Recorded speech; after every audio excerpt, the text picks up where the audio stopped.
இன்றைக்கி நம்ம வீடியோவில் என்ன பார்க்க போகிறோம் அப்படின்னா ரொம்பவே சுவையான ஆரோக்கியமான குழந்தைங்களுக்கு ரொம்ப பிடிச்ச முட்டை துருவல் அல்லது ஸ்கிராம்பிள்டு எக் எப்படி பண்ணுறதுன்னு பார்க்க போகிறோம். ஸ்கிராம்பிள்டு எக்கில் சத்துக்கள் முழுமையாக நம்மளுக்கு அப்படியே கிடைக்கிறதுனால நீங்கள் அடிக்கடி உங்கள் குழந்தைங்களுக்கு செஞ்சு கொடுக்கலாம். இதை வந்து பொசுக்க அப்படியே எடுத்து ஆவி பறக்க எடுத்து சாப்பிட்டோன்னு வச்சுக்கோங்களேன். அதை அடிச்சுக்க உலகத்தில் எந்த சுவையாலும் கிடையாது. வாங்க ஃப்ரெண்ட்ஸ், ஸ்கிராம்பிள்டு எக் எப்படி பண்ணுறதுன்னு பார்க்கலாம். அதுக்கு நான் 2 முட்டையை எடுத்திருக்கேன். 2 முட்டையை உடச்சி ஒரு பவுலில் ஊற்றிக்கோங்க. இந்த ஸ்கிராம்பிள்டு எக்கை வந்து நம்ம லோ ஃப்ளேம்லேயே வச்சு குக் பண்ணுறதுனால நமக்கு முட்டையோட சத்துக்கள் முழுசாக நம்மளுக்கு அப்படியே கிடைக்கும். ஒரு சிலர் வந்து முட்டையை வந்து ஹை ஃப்ளேமில் வச்சு குக் பண்ணிடுவாங்க, ரொம்ப அதிகமாகவும் நேரமும் குக் பண்ணிடுவாங்க. ஸோ அப்படி செய்யக்கூடாது. இப்போ நான் 2 முட்டையை அடித்து ஊற்றியாச்சு. இது நல்லா பீட் பண்ணிக்கோங்க ஃப்ரெண்ட்ஸ். இதில் உப்பு எதுவுமே போட தேவை கிடையாது. வெறும் முட்டையை அடித்து ஊற்றி அப்படியே பீட் பண்ணுறீங்க. நல்லா நுர வர்ற மாதிரி பீட் பண்ணிக்கோங்க ஃப்ரெண்ட்ஸ். அதுதான் ரொம்ப முக்கியம். முட்டையை எப்போவுமே லோ ஃப்ளேமில் வச்சு குக் பண்ணுறதுனால முழுமையாக முட்டையோட சத்துக்கள் நம்மளுக்கு கிடைக்கும்.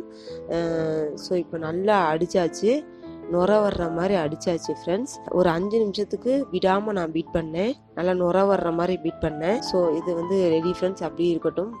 இப்போ ஒரு தோசைக்கல்லை அடுப்பில் வச்சு 1 ஸ்பூன் நெய் விட்டுக்கோங்க. தோசைக்கல் ரொம்ப சூடாயிட வேண்டாம், லோ ஃப்ளேம்லேயே வச்சுருங்க ஆரம்பத்துலேருந்தே கேஸ் ஸ்டவ்வை. இப்போ வந்து நம்ம அடித்து வச்சுருக்கோம் இல்லையா, அந்த முட்டையை இதில் ஊற்றிக்கலாம். ஊற்றி ஒரு 5லேருந்து ஒரு 10 செகண்ட் லோ ஃப்ளேமில் அப்படியே விட்டுருங்க. ஒரு 10 செகண்டு கழிச்சதுக்கப்புறமா நம்ம தோசை கரண்டி இருக்கும் இல்லையா, அந்த தோசை கரண்டியை வச்சேவும் லேஸாக அப்படி பிரட்டி விட்டுக்கோங்க. இதில் வந்து இந்த லோ ஃப்ளேமில் வச்சு குக் பண்ணுறது தான் ரொம்ப முக்கியம். நீங்கள் வந்து முட்டை அவிக்கும் போதும் சரி, அப்படியே லோ ஃப்ளேமில் வச்சே எப்போவுமே குக் பண்ணுங்கள். அதுவும் இல்லாமல் ரொம்ப அதிகமாகவும் ஓவர் குக் பண்ணிடக்கூடாது முட்டையை. இப்போ தோசை கரண்டியை வச்சு இப்படி லேசாக பிரட்டி விடுங்க ஃப்ரெண்ட்ஸ். பாருங்கள், அப்படி கொலாய்டல் ஸ்டேஜாக இல்லாமல் அதே மாதிரி இப்போ ரொம்ப வெந்துடாமல் ஒரு மாதிரி பக்குவத்தில் இருக்குது. இந்த அப்படி தோசை கரண்டியை வச்சேவும் இப்படி லேசாக அப்படி பிச்சு விட்டுக்கோங்க முட்டையை. அவ்வளோதான் ஃப்ரெண்ட்ஸ், சுவையான முட்டை துருவல் ஆவி பறக்க நொடியில் ரெடி ஃப்ரெண்ட்ஸ்.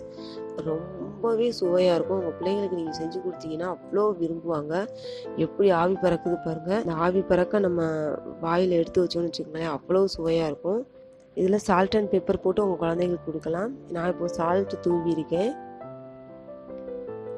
என்னோடய குழந்தைக்கு பெப்பர் பிடிக்காதனால நான் சால்ட் மட்டும் போட்டுட்டு அதோட விட்டுட்டேன். உங்களுக்கு பெப்பர் வேணாலும் நீங்கள் பெப்பர் சேர்த்துக்கலாம். சுவையான முட்டை துருவல் நொடியில் ரெடி ஃப்ரெண்ட்ஸ்.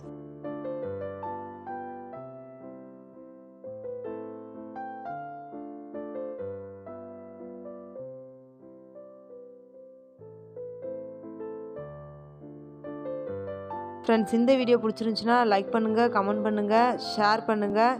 மறக்காமல் என்னுடைய ஜெகோவா ஷாலோம் யூடியூப் சேனலை சப்ஸ்கிரைப் பண்ணுங்கள் ஃப்ரெண்ட்ஸ். கூடவே இந்த பெல் ஐக்கானையும் ப்ரெஸ் பண்ணிக்கோங்க ஃப்ரெண்ட்ஸ்.